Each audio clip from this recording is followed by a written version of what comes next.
Singjamei 360 Lapiang Mabi Singu Taram Nokchari when I visit Nigeria Classic Grande Chingmei Rongdani Nasi Tawdariba Divya Nasina EIGI MAANJA Hariba Divya Haobam say ABC music video as a releasing ceremony Nagadar Chief guest na Romi Meitei President na Sadananda Hamom Guest of honor Kishan Kangjam amadi Bonny Sharma magi sister Divya Haobam is the layer mayam su hena sakhangna ba singer ni mayam su yamna pamnari ba naha sing su yamna yamnari ba je ha ke manangda EIGI MAANJA hariba sai ase release tawjaragani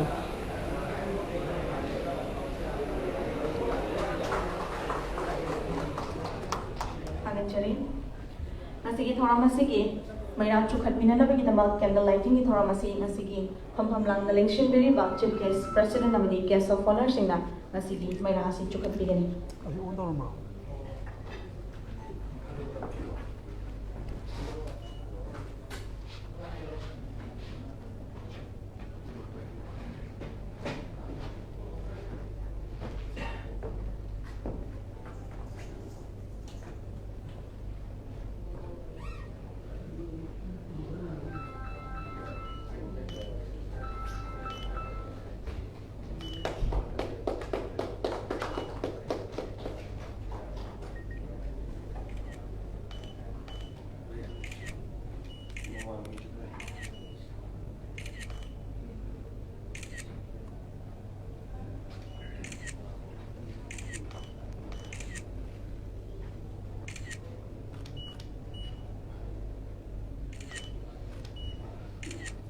CM को मालक होता किसी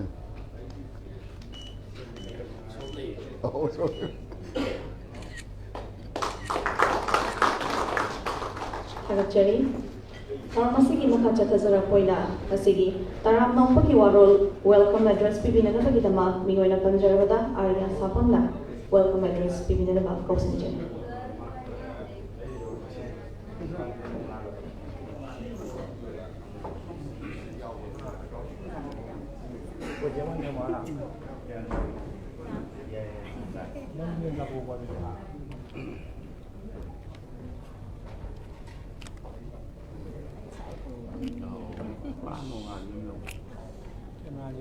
Hanumantada Lengbidagliba Kwaipunopo Kaunana Kurumjari Nasi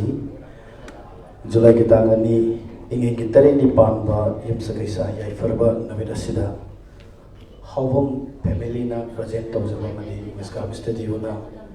WIZKRAFT Studio ki production Makhata Puthok Sariba EIGI MAANJA Hariba music video album asigi releasing function asigi Forum Mapu Wibinaba Haizabada Akanaba Mitunglen Wibinaba Haizabada Isagi Achibno Matam Kaya Mukai Piduna Matam Chana Lengiraklaba Kwai Kwaikonamaki Oza Romi Meitei renowned filmmaker, director, National and International Film Awardee Busu production team ni Meitei degi taram na ukjari amani ngasigi thoram mapu wibinaba haizarubada haraw na yabiraklaba aigi yamba Mr. Hamom Sadananda, renowned film actor and singer busu taram na ukjari amani ngasigi akanaba mitunglen delengsin biriba aigi yamba Kishan Kangjam proprietor KAV social activist Yamba G. Bonny Sharma, renowned film actor and filmmaker, busu taram na ukchabagal na nasigi production team ki Meitei dagi invite tawjaro bada matam chana lengbirak na ba invite sing amadi friend amadi electronic media gi sin naw sing busu taram na ukchabagal na nasigi matang asta hodo wahi thamjaba tension jari thank you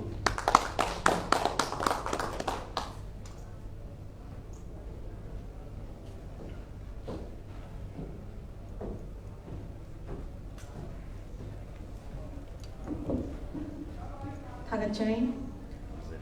thora masigi makha chathazara poina ikai kumna bocha wi tanjama tang lausagi mingoina panjarabada Ajit Ningthauza film director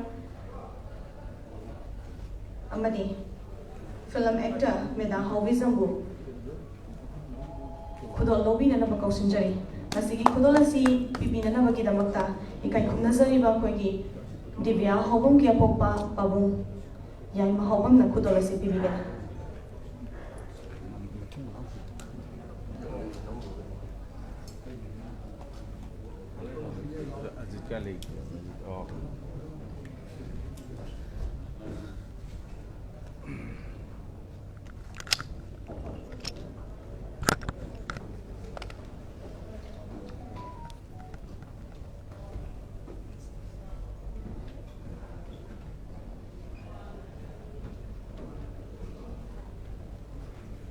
Mingoina Panjarabada, Roger Chong Thamsu,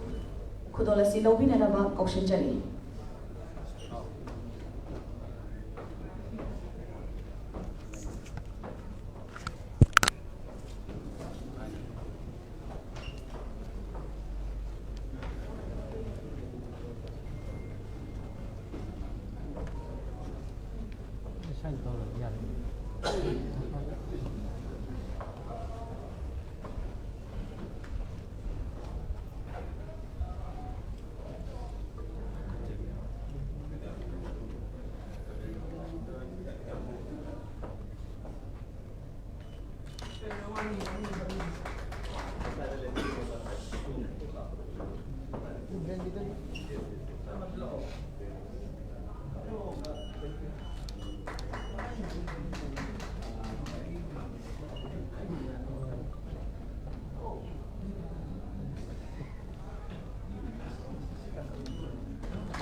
Jari, ikai kumnazariba, Azad Ninthoza, film director,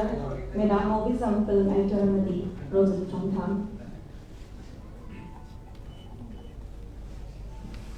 Abichan music video game direction Makada, Divya Haobam, EIGI MAANJA Hariba music video album asigi.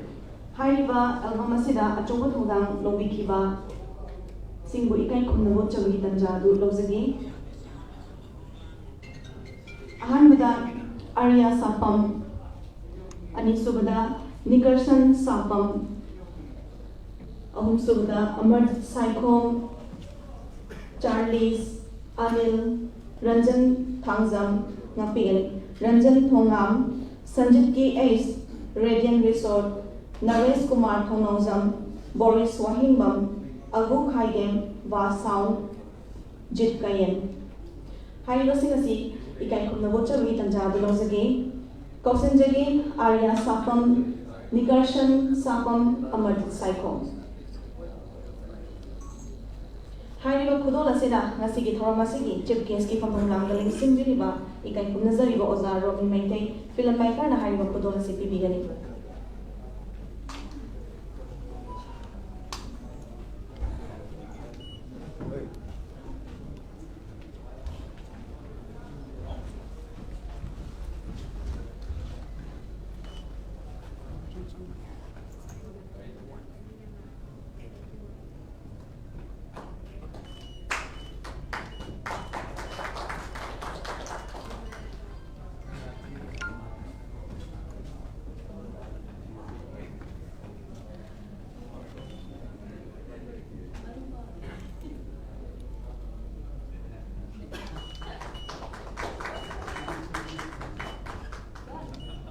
Thagachari, oza Romi Obisu Thagachari.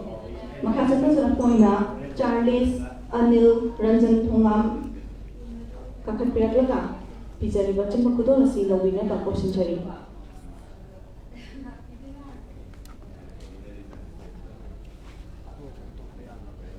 Sanjit K. Ace, Radiant Resort, Naresh Kumar Thongnongzam, Kosinchari.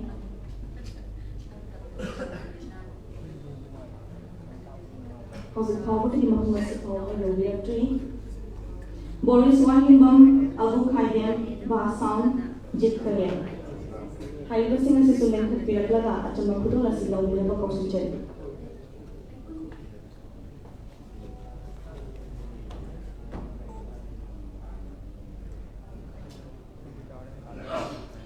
Hariba Kudola Singh Sigi Thoramasi President Gipum Langalan Simply by Kuda Zarigos and Sadananda Hamom, Singer Amadi and Kudola Sipigan.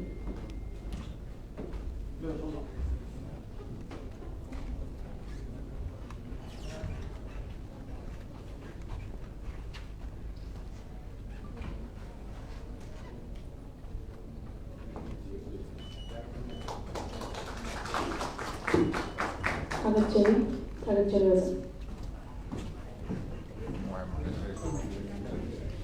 Loina Nagasigi, Philamasi Damata, music video album Masiki Damata, EIGI MAANJA Hariba, Divya Haobam album Masiki. Casting human crew member Singo, Ikai Kumdabo Chapi Tanja to Sulozagi, Ahamada, Blooming Van Manipur.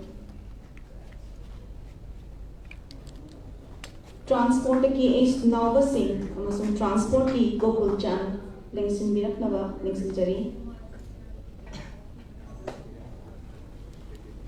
High बकुलो नसीना नसीगी क्या सपोनर री पंपलवा लिंक्सिन बिरिबा इकाई पुन नजरिबा ऐसा जी Bonnie Sharma actor न कुदोला city begin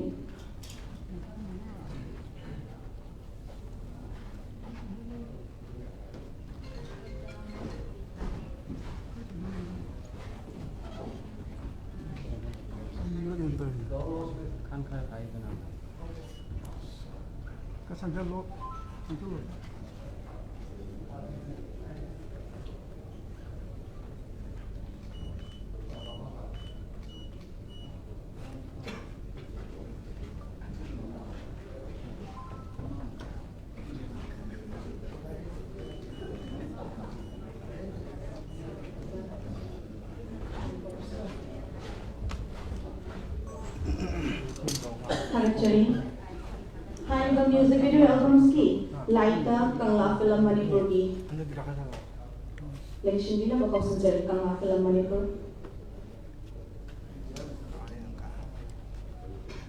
Equipment da next image info Lengshin dina bakal sejari Assistant makeup da Lily Thongham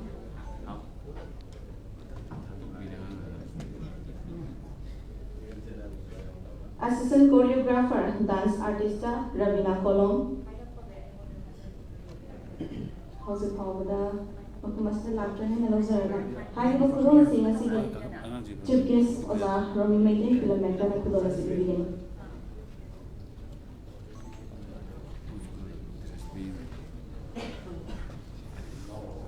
Assistant choreographer, dance artist, Sonia Laishram. Dance artist W. Lunika Chanu, dance artist K. Daina Devi, dance artist Sanika Samar Lakpam, dance artist Rina Koizam.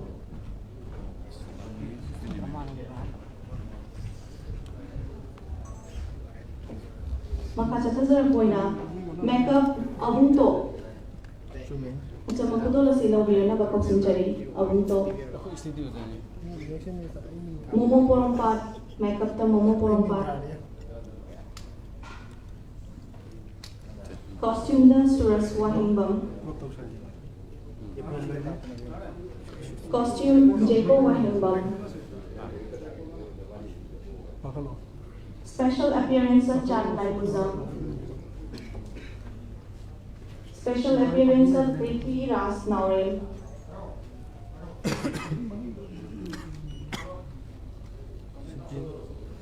Choreographer Bebicha Salam.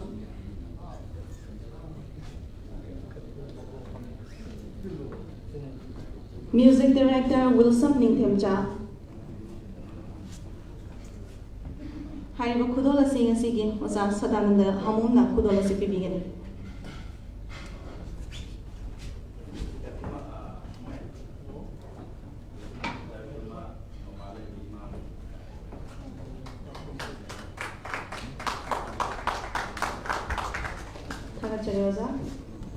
Makachata sa Poina.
Thagachari Oza. Makatara point Kosin Jagi. Penada Sunday violin. Meitei Punda Arke Opendro. Guitar da Janek Saranghem. Kudolo Winaba Kosin Jari.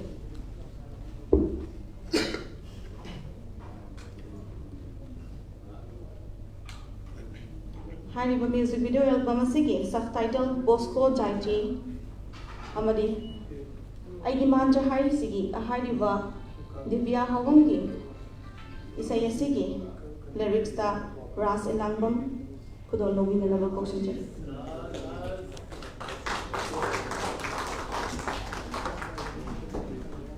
Hariba Kudola sing asigi Chief guest ki pumpam lang talang sinbiri goza Romi Meitei filmmaker na kudola si bibigyan.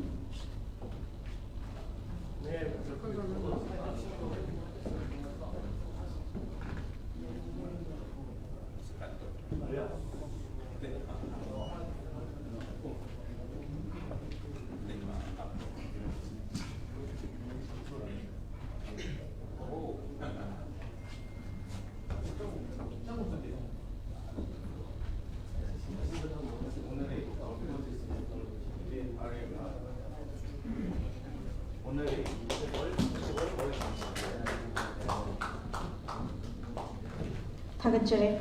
Osang asing film music video album asigi director, editor amadi cinematographer webiriba Evichan Kokshin Chari. Hariba Kudola Sisu asigi oza Romi Meitei filmmaker na Kudola si bibigyan.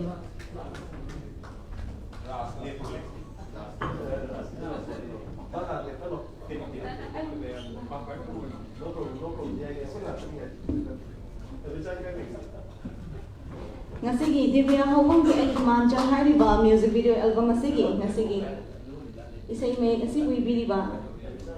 Ras Elangam kudo lobiri thagachaloda ngasigi music video album asigi director editor amadi cinematography Evichan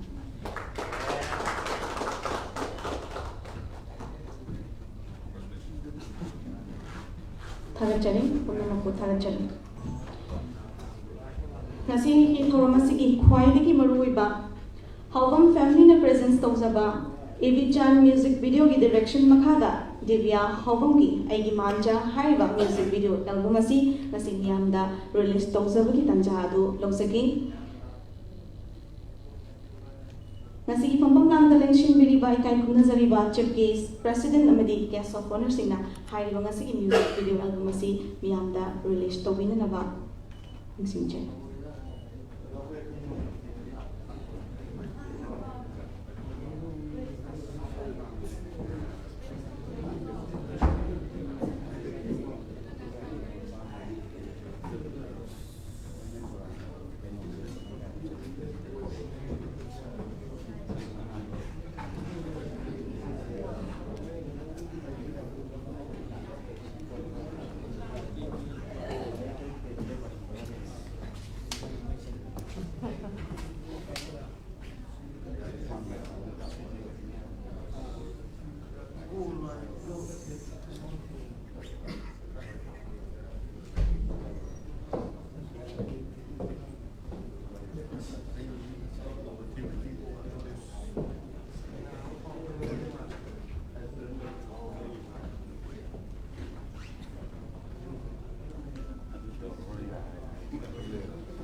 Divya Haobam ki EIGI MAANJA music video album ngasi miyamda release tawbagi tanja adu lawjage Piramo.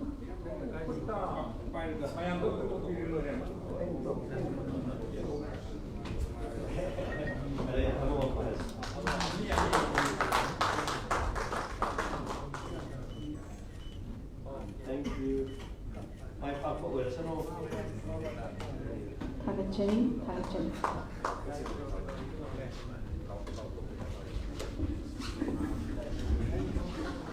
Loinana ngasi miyamda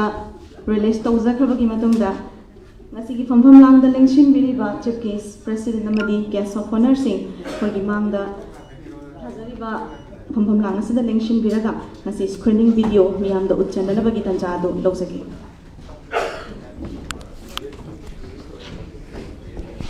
EIGI MAANJA haiba music video ki YouTube link adu hujik koi ki Singjamei 360 live ki caption da update to tawjaragani mayamna ngak ki mong da dum yengba phangbiragani yengbere masingda caption da changa check to bibe aragani music video ke link hapjarabani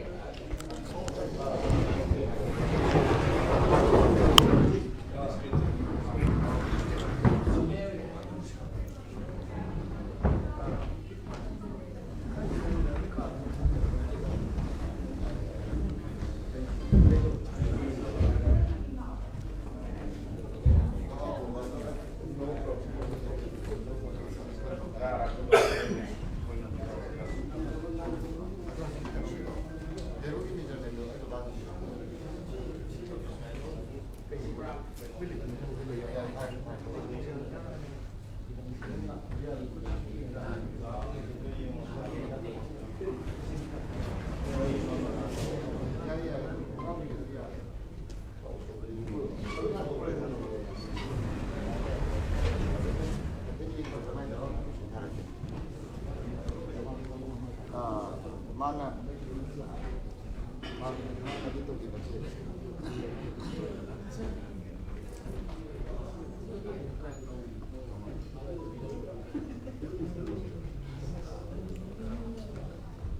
Thank you.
Thagachen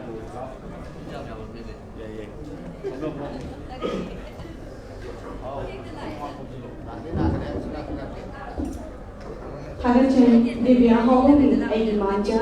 Meyamda Kudol Tamzakram Bitunda Machin Tungkhalakribi Divya Haobam Meyamda Nungshibiduna Hena Apaba Mai Pakpa Artist Ama Ohenbidana Bidama Meyamda Mahapu Nungshibiduna Betum Gold Bibiramo Haisabagaloyana Makata Padasu Divya Haobam Pazara Isenia Meyamda Patul Nambo Orishano Haisari Loyana Tharmasi Makata Pazara Boyna Nasi guest of honor ni Pampamlanda Nanshin Bikiba Ikai Nazariba Oza Ji Bonny Sharma Actana Nasi Masiga Marina Namo from Kratambina Mosa Kosin.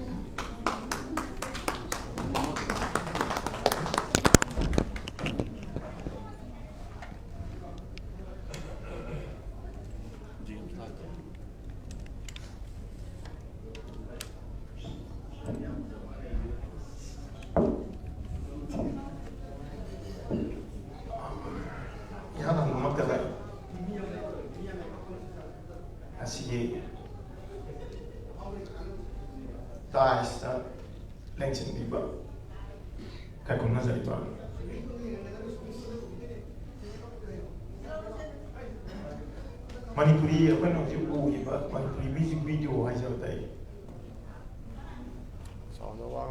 Si Yahol sangat pada.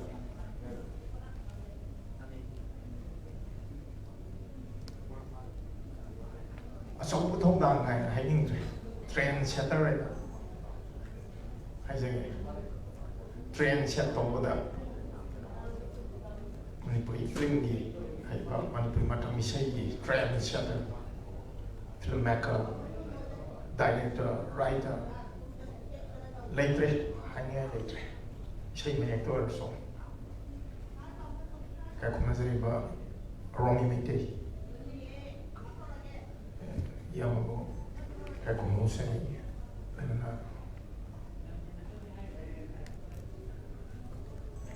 sangat actor singer.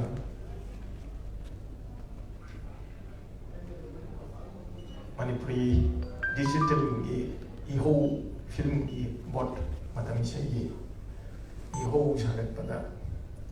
ममांग थाल तुम अक्सर पाए हो लोग पता कि हो चुप हो पता क्या कुम्ना जाए हम साधानंदा प्रेसिडेंट चिकित्स क्या सोना हम दिल अथो तबंग लाल नसी का थे ना हो गया चियांग करे बात Lain nasi ke baik cheese yang sini beri bah, baru ina kau ibu menung apa ni, kau kian ni, mamang ni pam ni, ini kanam film ni, yang video recording yang kan tu di, si kau gula ni, ni jauh mamang ni, kau masih yang kata ni aja dah saya dah, mahu ni pun kau kena bangat ni na, yang siapa ni, yang kau ngai sah, ngang, sama tani mau jual. Singjamei nungai ba baik amadi pagi. I just position practice to relay ba amapung pa banati. Sen dia di and their production team jenis umusi we mi am tatiasan mai.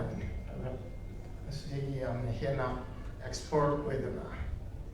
Kan hani ngai le pang ngai sa ta. Koi Divya Haobam ge kan masih. Ai saya tahu boleh siapa ni lah. Tu ina, mana ngaling ini macam dah hai tak. Daki irang si lak ni mama. Aku lepas macam dah kau ye. Lamlai dekat tu macam dah he mang mereka. Saksa ye parti ya, aku ni hai ba. Tu mai mau ni hau ini. Lalu mana si jadi ni. Koi ras khang de Kennedy khang de koi loi na ma hai ta magi hol kasi yang wa na struggle to ka like ai so artist mo je ni na ai gi meeting ma de tum lai ba mana matam du da isai sum alaman lekai gi sai ga to da lekai gi pala wa na Nupin jam le sang ji ga tꯧba tamda yam tang thengna kan dum ahanba impression adum phare hai ta ai tongan ba rasi ma hai ta masi rasi explain to da ruza nyam ya ki bazin ai artist ki performing art di masak pana phaja jo rasi yo rasi ma explain to ko ni gun hai ta pangum den siba phaw anaki magi maiwon je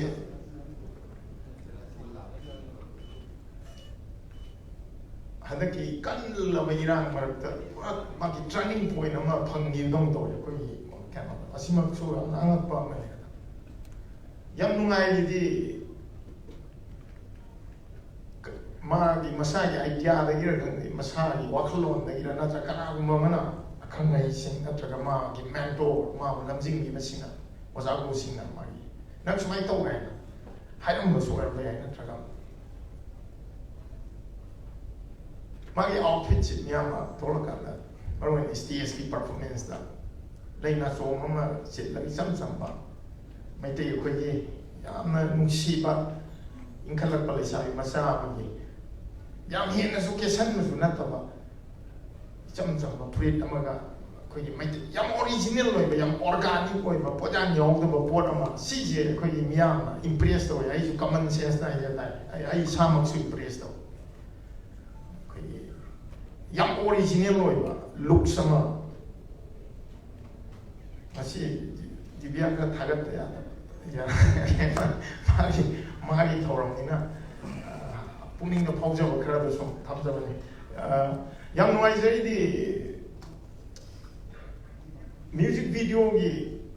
releasing function da Classic Grande high class kan mo da so ina release ka to ai mi ing da sai ko di music video gi production value ai da wa khala ko yang highly competitive oi ra pa lamchen ta na gi pangdok ta san na ta wa yang magul lei ba pot amagi khongau chagala pa ni hadana mayam na dum hamna ba wa hang ne ko ko na sen music video bi sa sam tha da ji kai di ani hojikti film market was train ama home re arone YouTube da OTT platform singa paisa ta na ma tam ni na sida music video production na to ma bu thoka na paisa phang moi guys they are an han thok ti goi dor music ki modern ko ki technological advancement ya wa ma le ba ma tam ni na sigi lamjin ji da ko yaw chalak pa ni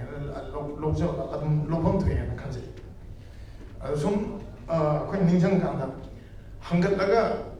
ningjang kan 2012 ki matam da mayam hoji phogam P3 pum man hai da ne Gangnam style ne na Korea ni pop K-pop hai me khang na Korean pop Gangnam style ni kai suna ta ba choreograph ni yamna catchy oi ba hook magi K-pop ki culture da genre da ado Gangnam style na YouTube da tan ba paisa se ba P3 da quietly wang ba 1 billion view cross to gi ba ba ko si po da itihas na le ho ra da ba ke no ma ni mado Hollywood ki production na te South Korea ki K-pop ado Europe ta na hi na ye khanari ni hujikti media yam pharang ina platform anta da koi punna salla banina apoi na sida puthuriba manja ba music videos all over the globe sigi production value wang da de P3 na sa gi ado na wakhan khan ba matam oi re kan jaba mandi category like categorize to re ba platform se sap ma na Hollywood ki production na su akoi a bichana number music video maga Stephen Stilwa ki picture ꯑꯃꯒ ꯑꯅꯤꯁꯦ platform ꯑꯃꯗ ꯐꯝꯃꯤꯟꯅꯔꯕ ꯃꯇꯝꯅꯦ ꯑꯗꯨꯅ ꯑꯩꯈꯣꯏꯅ ꯀꯔꯥꯏꯋꯥꯏꯗ ꯑꯩꯈꯣꯏꯅ ꯊꯥꯡꯗꯣꯛꯇꯣꯔꯤꯕꯁꯦ ꯑꯩ ꯌꯥꯝ ꯈꯪ ꯍꯩꯗꯅ ꯍꯥꯏꯖꯕꯗꯤ ꯅꯠꯇꯦ ꯑꯩ ꯍꯧꯖꯤꯛ ꯍꯥꯏꯖꯔꯤꯕ ꯀꯦ ꯄꯣꯞ ꯍꯥꯏꯁꯤ ꯀꯣꯔꯤꯌꯟ ꯄꯣꯞ ꯍꯥꯏꯕꯅꯤ ꯄꯣꯞ ꯍꯥꯏꯕ ꯃ꯭ꯌꯨꯖꯤꯛ ꯖꯣꯅꯔꯁꯤꯗꯤ ꯂꯩꯌꯦꯕ ꯃꯣꯏꯒꯤ ꯑꯣꯏꯕ ꯄꯔꯁꯄꯦꯛꯇꯤꯞ ꯑꯃꯗ ꯃꯣꯏꯒꯤ ꯑꯣꯏꯕ ꯋꯥꯍꯟꯊꯣꯛ ꯑꯃꯗ ꯃꯣꯏꯒꯤ ꯑꯣꯏꯕ ꯑꯣꯔꯤꯖꯤꯅꯦꯂꯤꯇꯤ ꯑꯃ ꯍꯥꯏꯇꯥꯔꯦ ꯀꯦ ꯄꯣꯞꯀꯤ ꯑꯣꯔꯤꯖꯤꯅꯦꯂꯤꯇꯤ ꯑꯃ ꯁꯥꯒꯠꯂꯛꯏꯅꯦꯕ ꯑꯩꯈꯣꯏ ꯑꯉꯥꯡꯁꯤꯡ ꯍꯧꯖꯤꯛ ꯌꯥꯝ ꯄꯥꯝꯅꯩ BTS ꯀꯥꯏꯅ ꯕ꯭ꯂꯦꯛꯄꯤꯡ ꯀꯥꯏꯅ ꯍꯧꯖꯤꯛ ꯑꯉꯥꯡ ꯍꯧꯒꯠꯂꯤꯕ ꯏꯆꯥ ꯏꯁꯨꯁꯤꯡꯁꯤꯅ ꯂꯣꯏꯅ ꯐꯣꯂꯣ ꯇꯧꯁꯜꯂꯛꯏꯅꯦꯕ ꯁꯣꯝꯒꯤ ꯏꯟꯗꯤꯌꯥꯒꯤ ꯍꯥꯏꯖꯕ ꯇꯥꯔꯦ ꯃꯦꯟꯂꯦꯟꯒꯤ ꯏꯟꯐ꯭ꯂꯨꯌꯦꯟꯁ ꯆꯪꯂꯛꯄꯁꯦ ꯅꯍꯥꯟꯋꯥꯏ ꯕꯪꯒꯥꯂꯤ ꯏꯁꯩꯒꯤ ꯍꯧꯔꯛꯄ ꯃꯇꯝꯗ ꯑꯩꯈꯣꯏꯒꯤ ꯑꯍꯜ ꯂꯃꯟꯁꯤꯡꯅꯁꯨ ꯁꯣꯝ ꯅꯥꯀꯟꯒꯤ ꯏꯟꯐ꯭ꯂꯨꯌꯦꯟꯁ ꯆꯪꯕ ꯃꯣꯗꯔꯟ ꯃ꯭ꯌꯨꯖꯤꯛꯇ ꯏꯁꯩ ꯁꯨꯔ ꯄꯥꯟꯕꯗꯁꯨ ꯁꯣꯝꯗ ꯈꯔ ꯁꯣꯝꯅ ꯅꯛꯁꯟꯅꯕꯗꯧ ꯇꯧꯔꯝꯕ ꯍꯧꯖꯤꯛꯀꯤ ꯖꯦꯅꯦꯔꯦꯁꯟꯗꯗꯤ ꯑꯗꯨ ꯇꯣꯛꯈ꯭ꯔꯒ ꯃꯥꯒꯤ ꯄꯔꯁꯄꯦꯛꯇꯤꯞ ꯑꯃ ꯍꯣꯡꯗꯣꯔꯛꯑꯕꯅꯤ BTS ꯀꯥꯏꯅ ꯕ꯭ꯂꯦꯛꯄꯤꯡ ꯀꯥꯏꯅ ꯑꯩꯈꯣꯏꯗꯤ ꯇꯥꯕ ꯍꯩꯇ꯭ꯔꯕꯅꯤ ꯑꯩꯈꯣꯏ ꯖꯦꯅꯦꯔꯦꯁꯟꯁꯤꯅ ꯈꯤꯇꯪ ꯇꯥꯕ ꯍꯩꯅ ꯐꯥꯠꯇꯕꯗꯧꯅ ꯇꯧꯋꯦꯕ ꯀꯦ ꯄꯣꯞꯀꯤ ꯀꯩꯒꯤ ꯌꯥꯎꯔꯅꯦꯕ ꯁꯤ ꯑꯗꯣ ꯂꯥꯏꯠ ꯃ꯭ꯌꯨꯖꯤꯛꯀꯤꯗꯤ ꯃꯁꯛ ꯀꯩꯁꯨ ꯂꯩꯇꯦ ꯑꯩꯈꯣꯏꯅ ꯑꯣꯏꯍꯟꯅꯤꯡꯕ ꯑꯗꯨꯝ ꯑꯩꯈꯣꯏꯒꯤ S.T. Burman R.D. Burman ꯍꯥꯏꯁꯦ ꯇꯥꯃꯣ ꯁꯍꯔꯆꯟ ꯁ꯭ꯌꯥꯝꯅ ꯏꯕ ꯑꯥꯔꯇꯤꯀꯜ ꯑꯃꯒ ꯑꯩ ꯊꯦꯡꯅꯖꯧꯏ ꯄꯣꯛꯅꯐꯝꯗ S.T. Burmanꯁꯦ ꯇ꯭ꯔꯤꯄꯨꯔꯥ ꯃꯆꯥꯅꯤ ꯃꯥꯒꯤ ꯍꯧꯔꯛꯐꯝꯗꯤ ꯃꯩꯇꯩ ꯅꯤꯉꯣꯜꯒꯤ ꯃꯆꯥꯅꯤ ꯍꯥꯏꯅ ꯐꯣꯇꯣ ꯌꯥꯎꯅ ꯄꯨꯊꯣꯔꯛꯏꯅꯦ ꯑꯗꯣ S.T. Burmanꯅ ꯃꯥꯒꯤ ꯑꯦꯛꯁꯄꯣꯖꯔꯗꯤ ꯕꯣꯝꯕꯦꯗꯒꯤ ꯆꯠꯂꯒ ꯇ꯭ꯔꯤꯄꯨꯔꯥ ꯅꯣꯔꯠ ꯏꯁꯀꯤ ꯂꯩꯍꯥꯎꯗꯒꯤ ꯄꯣꯛꯈꯤꯕꯗꯨꯅ ꯏꯟꯗꯤꯌꯥꯁꯤ ꯁꯣꯛꯄꯒ ꯍꯧꯖꯤꯛꯐꯥꯎꯗ ꯃꯥꯒꯤ ꯃ꯭ꯌꯨꯖꯤꯛꯀꯤ ꯁ꯭ꯀꯨꯂꯤꯡ ꯂꯦꯒꯦꯁꯤꯗꯨꯗ ꯆꯠꯂꯤ ꯍꯧꯖꯤꯛꯁꯨ ꯑꯗꯨꯝ ꯑꯗꯨꯅ ꯑꯩꯈꯣꯏꯒꯤ ꯃꯅꯤꯄꯨꯔꯁꯤꯗꯁꯨ ꯑꯩ ꯁꯨꯝ ꯀꯣꯏꯅ ꯌꯥꯝ ꯁꯥꯡꯅꯁꯨ ꯊꯝꯖꯔꯔꯣꯏ ꯁꯨꯝ ꯄꯨꯛꯅꯤꯡꯗ ꯐꯥꯎꯔꯛꯄ ꯋꯥꯈꯜꯂꯣꯟ ꯈꯔꯗꯣ ꯃꯥꯡꯗ ꯂꯦꯡꯁꯤꯟꯕꯤꯔꯤꯕ ꯌꯥꯝꯅ ꯔꯣꯃꯤ ꯃꯤꯇꯩ ꯍꯦꯟꯅ ꯌꯥꯝ ꯊꯤꯅ ꯁꯤꯗ ꯈꯪꯈ꯭ꯔꯕ ꯑꯣꯜ ꯔꯥꯎꯟꯗꯔꯅꯤ ꯑꯩꯈꯣꯏꯗꯤ ꯍꯧꯖꯤꯛꯇꯤ ꯑꯩꯒꯤ ꯃꯣꯠꯇꯗꯤ ꯑꯣꯔꯤꯖꯤꯅꯦꯂꯤꯇꯤ ꯑꯃ ꯊꯤꯕ ꯃꯇꯝ ꯑꯣꯏꯔꯦ ꯍꯥꯏꯕꯅꯤ ꯎꯇꯤ ꯑꯁꯪꯕ ꯊꯣꯡꯕꯁꯦ ꯑꯦꯛꯁꯄꯣꯖ ꯇꯧꯕ ꯃꯇꯝ ꯑꯣꯏꯔꯦ ꯑꯩꯈꯣꯏꯗ ꯃꯆꯥꯛ ꯌꯥꯝꯅ ꯂꯩ ꯑꯣꯖꯥ ꯔꯇꯟ ꯊꯤꯌꯥꯝ ꯍꯥꯏꯗꯅ ꯃꯌꯥꯝꯅ ꯑꯩꯈꯣꯏ ꯃꯌꯥꯝ ꯁꯣꯟꯅꯔꯤ ꯑꯣꯖꯥ ꯍꯩꯁꯅꯥꯝ ꯀꯟꯍꯥꯏꯂꯥꯝ ꯑꯣꯖꯥ ꯊꯤꯌꯦꯇꯔꯒꯤ ꯑꯣꯖꯥꯁꯤꯡꯁꯤꯅ ꯄ꯭ꯔꯤꯊꯤꯕꯤꯗ ꯊꯤꯌꯦꯇꯔꯒꯤ ꯂꯝꯗ ꯃꯥꯂꯦꯝ ꯄꯨꯝꯅ ꯏꯀꯥꯏ ꯈꯨꯝꯅꯩꯁꯦ ꯍꯥꯄꯤꯞ ꯇꯟꯕꯤꯒꯤ ꯃꯇꯧ ꯇꯝꯃꯨꯕꯒꯤ ꯅꯠꯇꯦ ꯑꯣꯔꯤꯖꯤꯅꯦꯜ ꯑꯣꯏꯕ ꯑꯣꯔꯤꯖꯤꯅꯦꯂꯤꯇꯤꯗꯨꯗꯅꯦꯕ ꯑꯩꯈꯣꯏꯒꯤ ꯑꯣꯖꯥꯁꯤꯡ ꯑꯩꯈꯣꯏꯕꯨ ꯂꯝꯖꯤꯡꯕꯤꯔꯤꯕ ꯆꯨꯝꯅ ꯃꯅꯤꯄꯨꯔꯒꯤ ꯑꯣꯏꯗꯕꯅꯦꯕ ꯑꯣꯔꯤꯖꯤꯅꯦꯂꯤꯇꯤꯁꯦ ꯀꯃꯥꯏꯅ ꯁꯤꯖꯤꯟꯅꯒꯦ ꯍꯥꯏꯗꯤ ꯑꯣꯔꯤꯖꯤꯅꯦꯂꯤꯇꯤꯗꯣ ꯂꯥꯛꯅꯕ ꯃꯇꯝꯗ ꯑꯩꯒꯤ ꯑꯣꯖꯥ ꯀꯃꯥꯏꯅ ꯌꯥꯝ ꯇꯣꯏꯅ ꯍꯥꯏꯕ ꯑꯣꯔꯒꯥꯅꯤꯛ ꯑꯣꯏꯕ ꯑꯣꯔꯒꯥꯅꯤꯛ ꯄꯣꯠꯌꯥꯟ ꯌꯥꯎꯍꯜꯂꯛꯀꯅꯣ ꯍꯥꯏꯕ ꯄꯣꯠꯌꯥꯟ ꯌꯥꯎꯗꯕ ꯍꯥꯏꯁꯦ ꯑꯩꯈꯣꯏꯒꯤ ꯃꯆꯥꯛ ꯌꯥꯝꯅ ꯂꯩꯖꯕ ꯂꯝꯁꯦ AR ꯑꯃꯅꯗꯤ ꯂꯥꯛꯑꯒ ꯁꯤꯗ ꯔꯤꯁꯔꯁ ꯋꯥꯔꯛ ꯇꯧꯕꯤ ꯏꯁꯩ ꯐꯣꯡꯉꯤ ꯂꯣꯛꯇꯥꯛꯇ ꯃꯃꯥ ꯕꯦꯗꯕꯇꯤ ꯑꯉꯥꯡ ꯃꯌꯥꯝ ꯑꯃ ꯇꯧꯔꯒ ꯃꯥꯅ ꯇꯝꯃꯤꯕ ꯑꯩꯈꯣꯏꯗꯒꯤꯗꯤ ꯑꯩꯈꯣꯏꯒꯤ ꯐꯣꯛ ꯃ꯭ꯌꯨꯖꯤꯛꯇꯒꯤ ꯂꯧꯕ ꯌꯥꯕ ꯃꯆꯥꯛ ꯂꯧꯅꯕ ꯍꯣꯠꯅꯔꯤ ꯔꯤꯁꯔꯁ ꯋꯥꯔꯛ ꯇꯧꯔꯤꯕ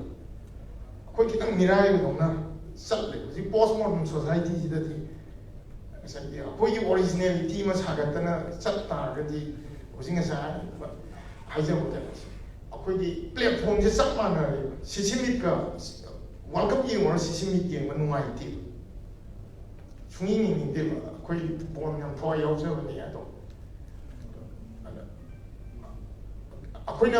ꯏꯁꯩ ꯑꯃ ꯌꯦꯡꯀꯥꯟꯗ ꯍꯣꯂꯤꯋꯨꯗꯇꯒꯤ ꯄꯨꯊꯣꯔꯛꯄꯁꯤ ꯍꯥꯏꯅ ꯃꯣꯏꯒꯤ ꯂꯦꯚꯦꯜꯗ ꯀꯥꯈꯠꯂ ꯌꯦꯡꯁꯤ ꯑꯩꯈꯣꯏ ꯃꯅꯤꯄꯨꯔꯤꯒꯤꯗꯤ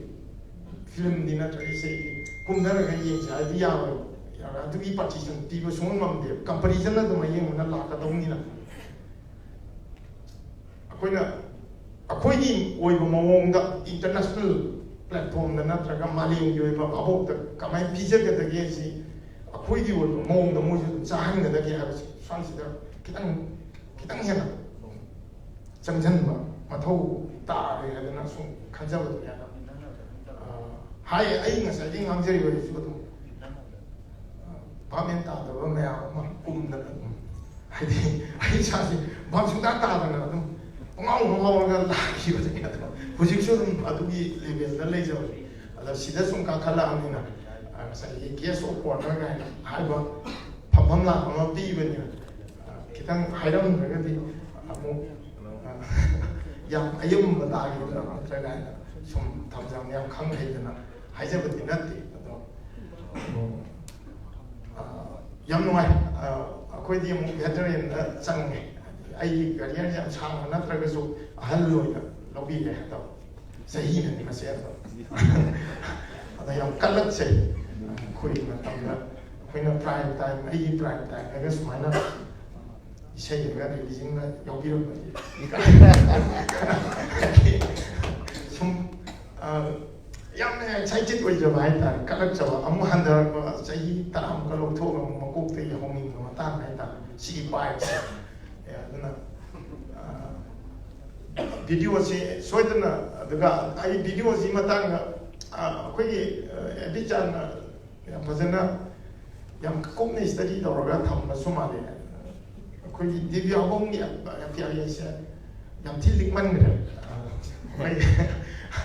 ayam subas gai ni nawai film sing da subas gai ji loi mang ta karma khangde ai film sing ji yam popular oi ya subas gai ji special appearance da frame da mo phot pe second machine da thok pa ne ya do khoina subas gai film ji yeng kan subas gai han ka yaw ni ya party save film da highway da gai thor sa ki da gai short ma da ugan nakan cycle pa sa pa da ma yaw frame ma mo chu na yaw bi nai to da Divya ji hujiki kanasi da Divya gi bai si ji tong la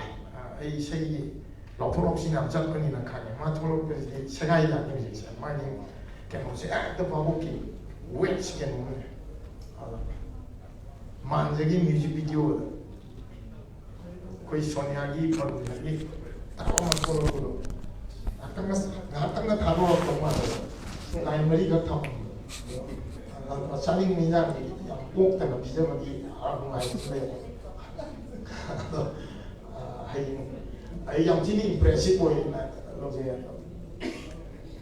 kaya dah orang kaya dulu sendiri hai buat lay potina cerita yang saya desum tienzen dari koi kaba kita cakap lagi pambil sukan tani ngambil suai hai saya desum besan dari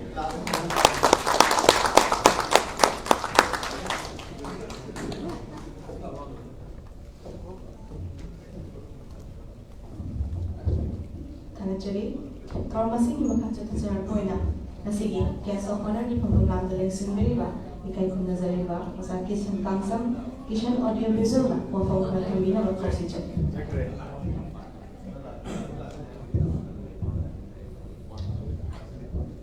Nasi kita orang masih ini, cip guest di pembangunan dalam sendiri oza Romi Meitei filmmaker nasi kita orang masih ngambil gaya na oza mau fokus kami na lokal saja.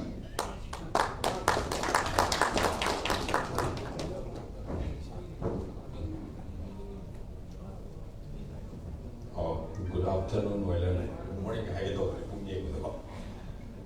Ngày xưa xem là ngoài hiện là ngoài thì quy là đôi khi một là quy kỳ Bonny cái ham là heartwarming với mà tụi mà cái thế là cái experience yung mà cái tụi youth sinh ra impart knowledge part of cái mà ai biết được tụi giúp mày ăn mà xin mày thôi được học mày tham gia bên si cái Haobam ki family na cái kudur pagaba Divya Haobam na secondly where ga ebi chan na cái music video se di executive EIGI MAANJA to cái ras na ras langom yang di tan di ba now di ma se su cái uzo na ma ego energy music show cái tune cho tụi mình masih thorum sida ai busu yau zo ai biết được ba ai ai có vấn đề ngoài gì nhằm thay đổi hiện na số ai đi ngày đi số lên trên đấy cũng đâu bu maroi na mà cái stage ng ang sum lên trên này ta uzo da cái generation se generation gap ki na ta ko ade maroina nahasing ngata oibasida ko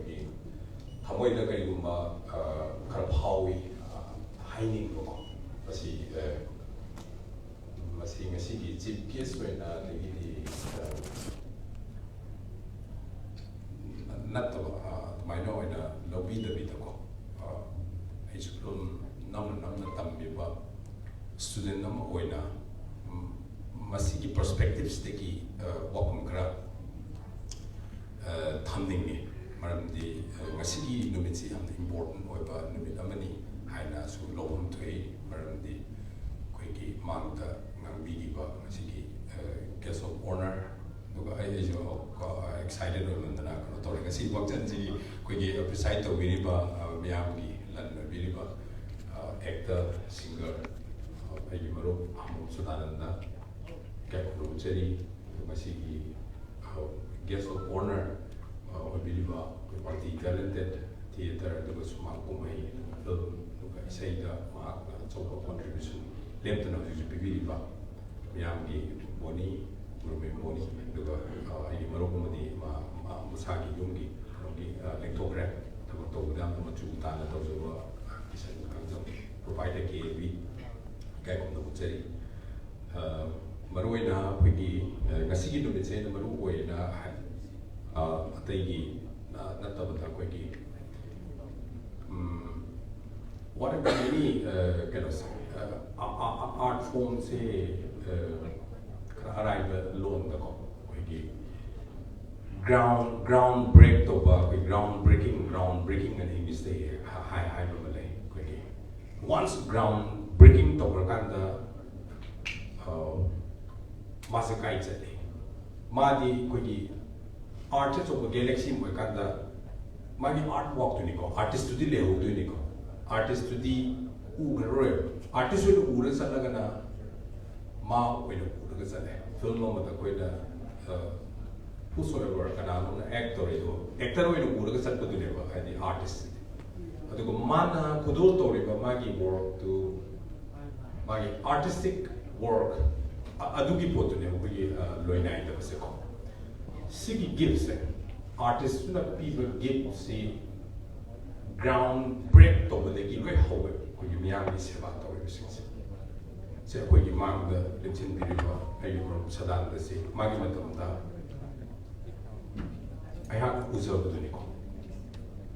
ground breaking karai da to we maki isai ko ay na di kaya bu kaya da nushiba na adi different level of the atabagi nakung the changraga koigi music video ki through the nadaba adusu tape cassette ki format to raga na se yowraganda adudagi Sadananda se khangninge this is one of the groundbreaking samana Bonny gi sumang to mai gi no ko nijam be abda took law of power I say this is groundbreaking to the once ground break to ragadi ki ngasi gi chanabi ngasi gi sei sakpi do tamo ko gi yai ma hawo gi ko gi chanabi su oiler e social media da mahaki yamna ko gi lona gan matu mino ai tare ai gi English da ko infectious mind mane jawa ko gi no ma oi do mahaki honestly mahaki sei yamna tadri ngasi ma phammaga da tare magi ground break ama tawi bu karai da tawi am lei ko na thamjage sumaina ko era kan da akoi gi ba artistic work se kai cha le se sin important ways akoi gi loan over da akoi gi film the introducing and high se ko every form of art ki can say ko na psychedelic pattern da chat sin kadai gi hawi amsu kadai gi loi da khang da bas sigi formats da chat hek chat kan da adu chat da bu ya sigi chat kan timeless ko ni sigis mas ai na haizab na te mas di great ko di philosophers me amana ko di whole life se dum haita adu da nei na bele ko kan six na hairam ko no ngak ne the ground breaks it to rakanda mas ko se psychedelic ko ga example suppose music ki format of ko ne pena gi sound se mun tasal ga ne so psychedelic ne where it starts we don't know and where it ends hadi ma se pung ga tum lebo ko hobam amsung loibam leitaba sigi format da sat le acting gi ma gi career gi kanu tu ma na bi ka magi expertise so hoigera natraga na film making gi kanu to hoigera ise sak to hoigera musician hoigera masi sim psychedelic pattern chale sim ga tan nei tham dinge na ha ma to ko most importantly masi gi kudam ko koi gi ko khamba thoi bi si koi gi great point koi gi angang hal gi chukam tha ga ba like the e ko khamba thoi bi still don't exist or like hing ga like si folk kan di sakre ai sakre ma ka bi the great point anga hal di le re no ga gre do ma gi khamba thoi bi di le ho ko chamana na ko father of the modern ko gi poetry hai de Manipur ko the father of Manipuri modern poetry se si ko gi elangon ni la ka ko si moi lo no ga kre adu moi na hai bo hai ko si always ga tum le ga chum chu chum ma ya atien ma line ni ki sereng ko ai bu si da am na dum kau bu ngam da ba sereng ni ko line ani kam kai ta ima na gi na saksi am phase adu bu nari ba leina di cancer ni ma gi sereng dis den lo e ko there's 30-40 years ahead Manipur se mana line I need to explain to it this is art elam ni la kan ti lei gi tre du ga ma gi cham cham na hai ram ba sai ni fu ma mang da Manipur kai oi gi da ge se atum cham cham na it's truly sai gi phaze picture with the depict to cham ana ba masi gi ka ko ado ho masi tu he ni jing jab do ko masi ko gi William Shakespeare ki Tempest ko gi the hell is empty and all the devils are with us and I have ko gi tamnarai ga kano sing di akhoi gi le min da le re du ga norok di hangover is ma gi Shakespeare ki Tempest ko ado si artist na hiram ba ma gi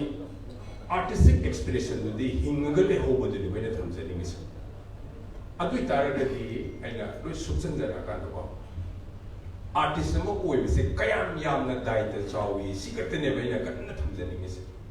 particularly na ha sing ko akoi se dai ta sukimatik chawi ai no sik thamjari ba artist sing ba adu ga bagi sangdam na bagi ba hon so na te artist service artist ne mahakna iramba hairamba or panamba su sumang mang de adu phajaba thiba habisi wang ma de ne sengde akoi e sei ji ba sei ji nungai de ga hai je chin da hai ge ne kai no ma hai dia da na hai ne adu tumin isa se tumin le ga kan da mun na ma du digest tor kan da di phajaba thiba gi lining je le ta amam ba ngan ba le ta ga samane ko ne to masi asuki matik artist akoi daita kam chawe se ko gi hoji ngasi gi naha sing chida yamna khandi hoji yamna khangan ba mathau khangbu mathau tare na lowi maram di dum yimbiro hoji Manipur se mai tare ko curse land ene he ha jabo ko ni hoji hoji se ko gi shrap phangba lam da mam da ko si punna le ni da dong na ko gi tawri ko masi dum masjid the artist sama koi ba hai ba sigi lam sida schematic challenging ba ga nona ai challenging oi ba ai but ai ki thabak tu di ling da di le ho do ne ai wahai mana or ithu ba mana sura mana music ba mana ko masjid ba ke den jara ga koi am khatang ga sum thamningi koi ki whole koi ki masjid psychological impact kan so na ta ba mi ba koi ki sa sigi sa makal se masigi mentality se always koi force anina koi control ta force ani se koi artist samoi na khang ma thok tai force se koi first force se koi ideological state apparatus se masi ideological state apparatus se sidu yawe art form se yawe nang kari to godo bano kari to hoido bano ai momon da kabai mi yeng yeng da bano kari hai ga da bano have se si art form do lo yawe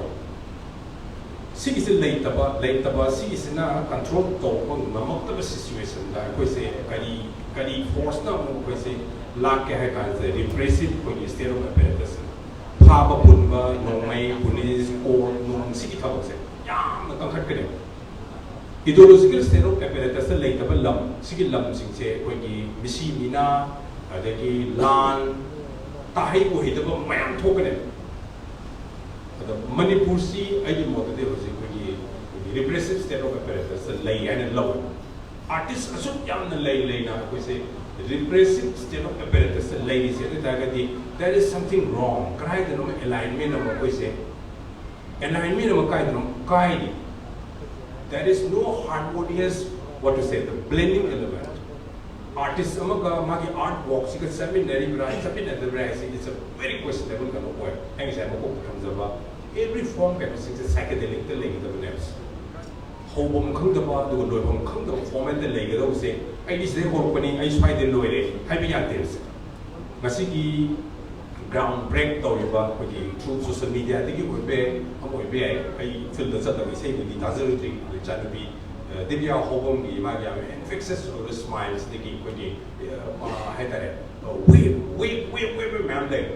Sidiki Howe Haidana, I think count over it. Karakan is speed lama to move. Say the market, what man told us. The machine is again. Now I see the over the go red. Divya Haobam, Tamosu evening, like Amada, Nasi, Singjamei, Niru than a period of Iran, Lancer over Iran, kind of that very things like strike me. It goes back is almost 15 years back. Aiba to my artistic quality, among the creative energy in the big tan mapa bagi macha wele assist. I guess I have to is almost secondary. Honestly, I can't think assistant for the any Tamo Masan be wele. Louis gave a six. My Amaka Toramaga as ID Mina Hybrid Trabanena or ID she Sule Late. Possibility perhaps to late Cosmo. I know I am a taxaba, Mrs. Sunday. When at the Yum the Torka meditate at the top of you, meditation top of you, later. Hopum later many, to go low to later. A Quisiamna responsible for when ye Sa Amoni is how ye practice to be art form, music, or being myself, I eat a pampa, do a high pampa, third number pampa. I practice the way. So I told the legend, you know, as a theory filmmaker, particularly I think Sonia, after a long time, Medha, Medha, no, Uganda Magi, Matamam, music video, he can say them live. Now, see the minute of psychedelic and hysteria. Artisty, Louis, he never walked. Magi art walk, the always. He never like them see galaxies. Simultan Quay Kanga, Sabin, Ergadi. I know Quay music video, Mother, see like a suit over there. I think the Aduna Sunday, Aduna left them or something. Simultan, Quay like or Simul left them. Can you Maduna left over about? I do quite like Tiba Quay thought process. Madam, the web C, Masayana has always web is psychedelic, web is quite second. Web is my next about the target is a 2-edged sword have. Tang could Nakan and Mayapan, Tom Mayapan, website, I just went over. I do webs Halakanda again, see Mayas, I hold them in a Mayas, I show them. China has a great philosophers behind the highway. So you are looking for web, I guess I have likes or whatever. See where it goes to waves. Epicenter, I quite where around and suddenly not single directions. So, we are right. Artists of the Manatoba art walk way, I said, Nakano gets a pair, neighbors at the fair. Kanaka City, Luina, Galaxy, when a contributor city, Karibu, Higher City, looked at the Tum Jama Sabatata woman. I have some example of the Buyor way. I don't say, young white. The key and say, I wrote that comes again to me. Divya is a good hair. Anyway, there goes my buyer on there. A ground breaking phase, the Maki phase, the ground breaking Sidaki, single direction amakhatana chatpa when bidaba the mahaki level quality koigi tamudan obi or tamubu obi and sahajaba koigi isword bibirakpa kharada koigi sigi website da koi pentok bidaba duga leptana masi koigi maru tana koigi machak phanana boko basima henna hoda biro the always kuisu mating pangjage masi hairaga punampu kurumje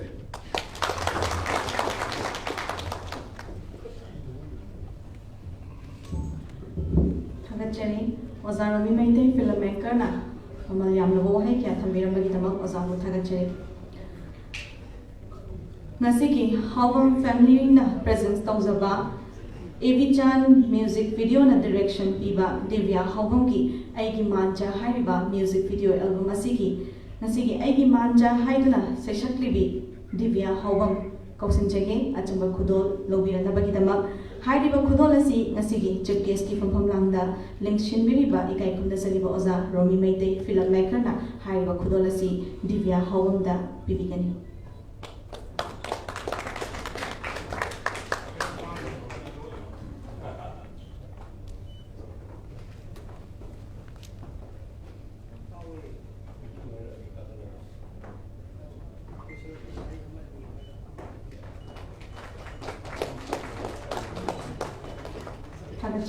Divya Haobam Oza Adumak Lebi Oza na Khutol Singh Bibina na Baginawa Noida na ngasigi EIGI MAANJA ki music video album ngasigi actor Sonia Samchachabam Lengshin Birak na Baka Kausanjag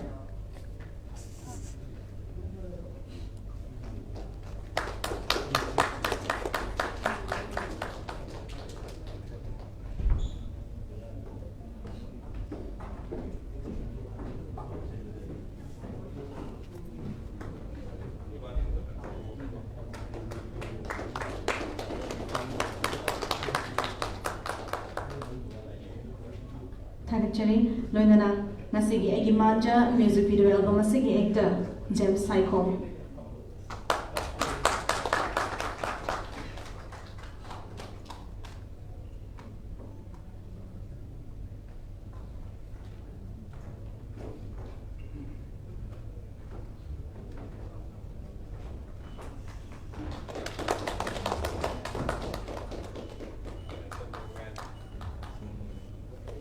Thagachari Ozabusun Thagachari loinana ngasigi Sonia James Saikom amadi Divya Haobam da ngasigi Fatafat ki proprietor JK na sponsor tobirapa khudolasi koigi proprietor JK bu kausanjari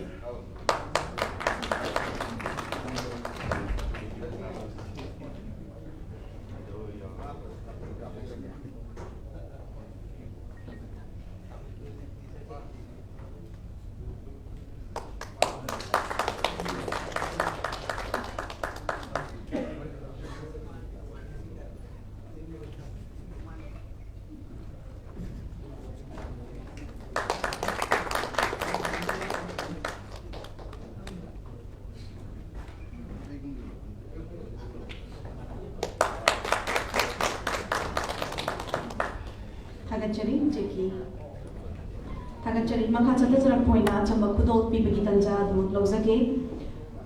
Pusparani Huidrom Benita Lashram amadi Boris Wahindol achamba khudol lobirana bagidama kausanjari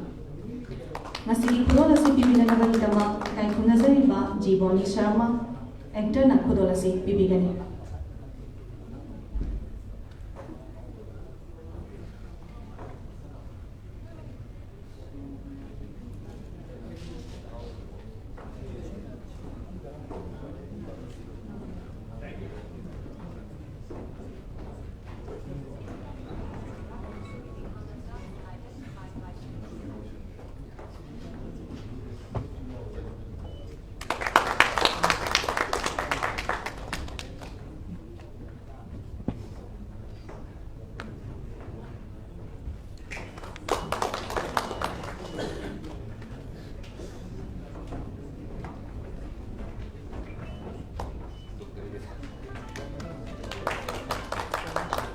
Thagachari Maka Chatasara Poina, IP Kava, actor, Kennedy Kuman, Jackson Yumnam, Kobe Kaus, director, Kim Irom, music director, Boina Cha, Boina Cha, singer, Hariba Singer Chamba Kudol, Lobina Bakitama, Kokshin Jari, Kudola Sipibina Bakitama, Nasi Kaikum Nazariba, Mingwena Panjara Padaza, Sadananda Hamom, singer, actor, and Hariba Kudola Sipibigani.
Momento Lobina Bakitama, guitar da Janik Sarang theme is Prithviraj Naurem artist. Linkat Piraka, Chamba Momento Lobina Bakoksinjari.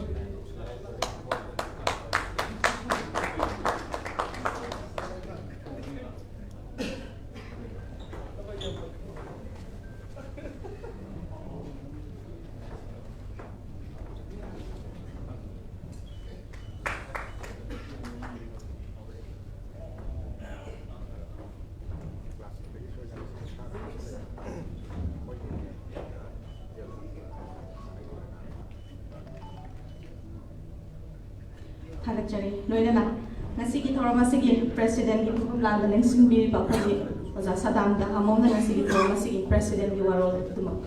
function.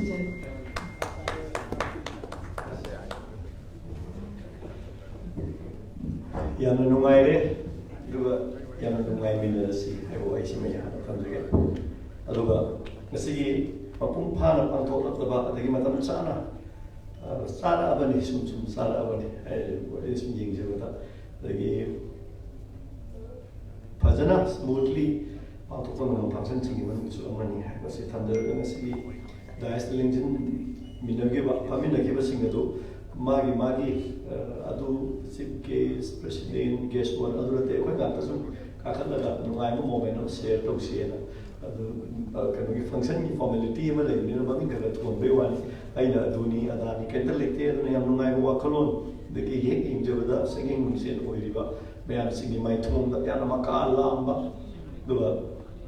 Yamanumai, but Momono, Sidiki Uwapani, Masi Uwapan, Tamoy, the Pienta of Powy, Masima Tanzaraga, Satazara program in Matungina. We suddenly was so young, Saxi, Karahan, a young Jan Chava. The thing that the job said, I could tell you everything. To the Laguna, I don't know, EIGI MAANJA, Hainaming Tonba, Simulu, Isay Magi video album released to the function Sida, May in our Masama singer with the Tanat and Tomamba. Smile, I with the Sangala Topi, singer. Isay ibira kasi masuk bagi step step. Makalani hu thong sangjal ba do mai pa sangjal ba ni hai nai han tham jage do. Sida pul libat tim sing na se dom ekoi yan pick ba furum ekoi nusi jana le jaba yan nusi jana le jaba furum sida magi ngam jaba talent sing to kana art ki isay oiro music ki oiro ki acting ki oiro magi talent sing to kana Hazaba Upala seminar in Koipuna Yauriba crew members behind the screen lady Punamaxina Punapani Upala I mean Mahishing the higher color and that. The Koipuna Chuma my case, a ministry of my case, a ministry, I have Simatam General, Hova Giba, artist amoina Divya Haobam gi handaki laiba my waves aina sida wahi makatang haijagi safu kanna chendharappa isel se kana ude thingubani he phada hodaba mikup tasu kari makan makai ona chenki basu yaw ki badate masi soi ko section na changi masida aina adugi adagi han takpa natraga sangokna bagi wahi natabida tension la poina ekoi achuma mai ge chach aduga puthokadoriba punamak singna se ekoi gi iralni lana puthoe ekoi gi iralni chumna puthoe ekoi gi iralni hayeng sakeng sin oiriba singna chumna puthokpa kan chumna chatkani lana puthokpa kan mi chaine hena hen mayong na godoba piba masul leibani na kari kari gumba kan punna ekoi smana tim myam changsin minaraga kadai da kari shoirige amadi already advance oidana adigi myam gi mamang thada chatkara singgi advice lobo sisu ai gi wakalon da nei kesu ikai ni ngai su lei thedu lokom su thokra se kanjar kan la kadori ba matam singda sai mamang ngambi ro basing so dum ya padana marik sumna loksan mai ya ma ya mama ai gi wada de punama singda do loksan mai ya ba tani lokto ngai kesu yaw de kanjar ka da adon da satha da bida sathara kadori ba chendara kle ichel sing asida aikoi se kari kari mayok la dige kai se adum hojik si amna chawba issue ma laiye isai gi feel sida kai dino kanda social media se mi phapun mai an thoiye ba ko kayam kuina mina masak khanna ga natra mana tawjari ba tabak mapung phana matul lom la leibam ngamge haibasine ba wahang se man chat man bu sagi mi sen natra mayam pamjaba artist amani na sapong la pamatamna kayam kuina magi leiba status to maintain program leiba ngamgadage aise anoba artist na kari gumbukan khantha basanya isai do khaktane yarate masida PR haiba su lai public relation ko adagi magi leiba thabak se kari gumbukan chumna chati brana traga kadom da chati kai se mathan da sum khanbagi tanda su rohon janini adugo self decision aina ningjabaduna sumabani kaina hek chatpa malna su dum thengada din nathi masisu kari gumbukan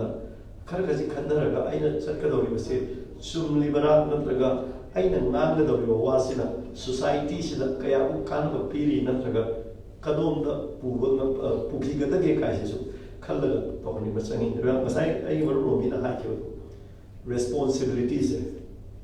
yam lei haitare adagi ekoina program amagi natraga kari gum function amagi 8 to view kai da sayeng se doi basing ta thangbo isi kari ko yam tuna sandokpa yaba aduma yam tuna mayam na hena attract tawba ngambasi sigum basi koi aduna kari gum bakanda wahida natraga picture da Allah na he tawba kada hekta viral oidana tina ngambi so dum leita banate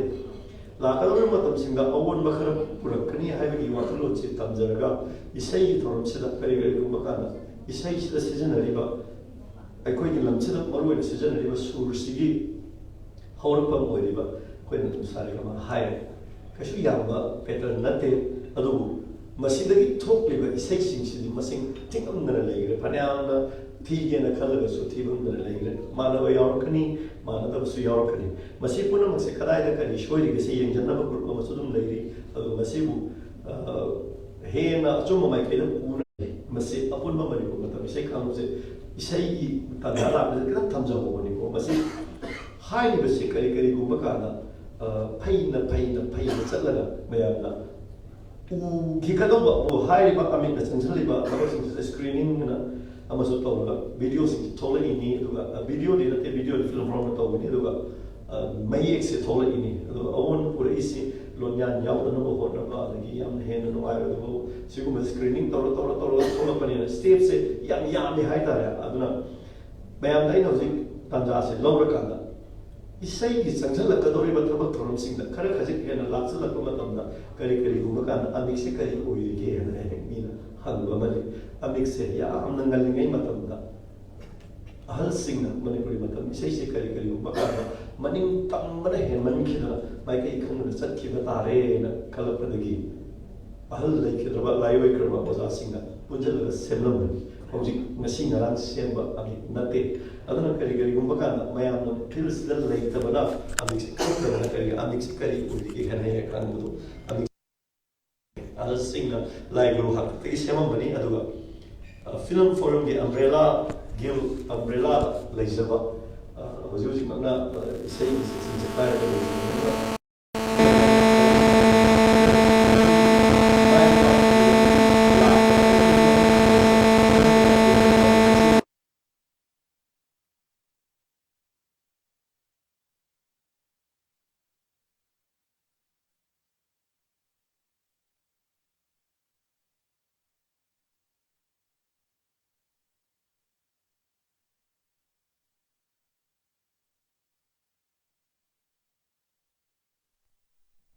ꯁꯨꯔꯒꯤ ꯃꯇꯥꯡꯗꯁꯨ ꯆꯦꯛꯁꯤꯟꯕꯤꯌꯨ music ꯗꯤꯔꯦꯛꯇꯔꯁꯤꯡꯅꯁꯨ ꯁꯨꯔ ꯄꯥꯟꯕ ꯃꯇꯝꯗ ꯆꯦꯛꯁꯤꯟꯕꯤꯌꯨ ꯂꯥꯛꯀꯗꯧꯕ ꯃꯇꯝꯗ ꯈꯔ plan ꯇꯧꯔꯒ ꯊꯝꯖꯔꯦ ꯀꯔꯤꯒꯨꯝꯕ ꯏꯁꯩꯁꯤꯒꯤ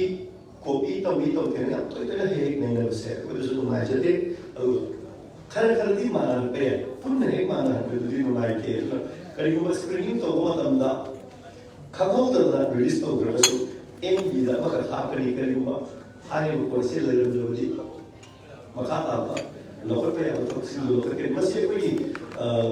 ꯆꯠꯂꯛꯏꯕ ꯏꯁꯩꯒꯤ ꯊꯧꯔꯝꯁꯤꯗ ꯈꯖꯤꯛ ꯃꯄꯥꯡꯒꯜ ꯀꯟꯅꯅꯕ ꯑꯃꯗꯤ ꯏꯁꯥꯒꯤ ꯂꯩꯔꯤꯕ ꯀ꯭ꯔꯤꯌꯦꯇꯤꯚ ꯑꯥꯏꯗꯤꯌꯥꯗ ꯄꯨꯊꯣꯛꯑꯒ ꯀꯝꯄꯣꯖ ꯇꯧꯅꯕ ꯍꯣꯠꯅꯕꯗ ꯊꯥꯡꯖꯤꯜꯂꯛꯄ ꯈꯣꯡꯊꯥꯡꯅꯤ ꯑꯔꯥꯟꯕ ꯅꯠꯇꯦ ꯑꯗꯨ ꯃꯃꯥꯡꯗ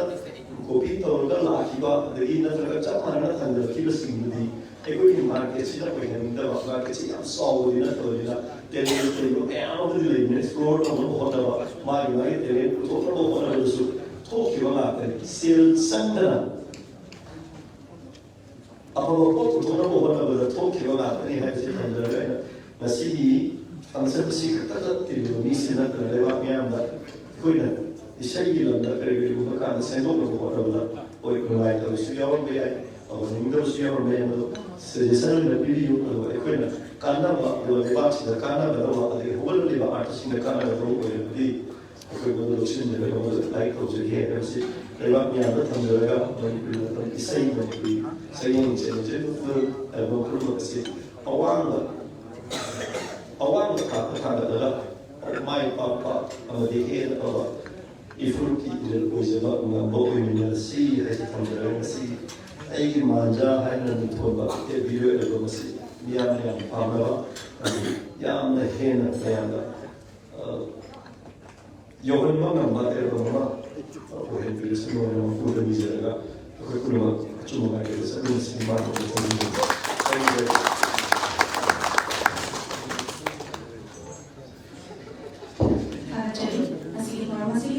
Presidenti Waro Sadananda Hamom Premier Protocola. Volunteers ada orang di negara kita area sama mengkonsumsi.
Nama Bukurum Zari Tasing board of things maybe welcome address maybe area sample emergency lagi pamsihalo pun saja masih forum sini kalau mulai tangis dari ini makin lebih panjang Hamom kita masih EIGI MAANJA music video sih releasing masih sudah present di Meitei di hasil masih chief guest when agenda kya itu na ini kiba kayak nasi kiba minggu ini hanga cara udah Romi Meitei si orang sih dalam sehari agenda lang lo mau kayak itu dalam ta present di Meitei di hari kalau fungsi seri dengan si presiden semua beliau kiba di dalam segi sengaja actor singer kayak nazari Sadananda Hamom yang terserah present di Meitei lagi kau ya kalau kamu ya terserah dengan lagi mereka kerja untuk sendiri masih kalau masih kita mau orang nak mesti kita lagi kita guest of honor lagi mau lagi kita lagi kayak nazar actor Bonny Bonny Sharma dengan kayak nazar masih guest of honor lagi mau listener lagi kayak nazar yang Kishan Kishan sudah kerja untuk sendiri dengan segi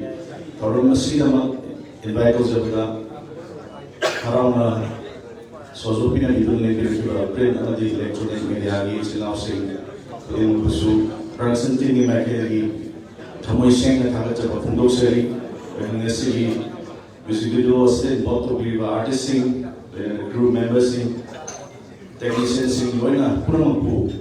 present ini mereka lagi kerja untuk sendiri dengan segi present ini mereka lagi baik itu sudah harau na sahi thawai kaya kaya itu nanti ada dengan si bos dalam kiba lima puluh amam untuk yang kerja untuk seri lalu mana nasi promosi dan makapri bagi blooming brand di channel bagi promosi manta meski event macam si dalam materi blooming brand sudah kerja untuk seri lalu nasi sound bass sound sudah kerja untuk seri Mereka yang cerita nanda baru orang itu orang biway,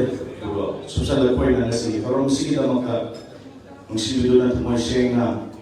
lapi kita five pun maku nasi production tinggi mereka lagi. Thaga jauh pun sih, hebo pun terjaga, thaga boleh terjaga kita jangan sih.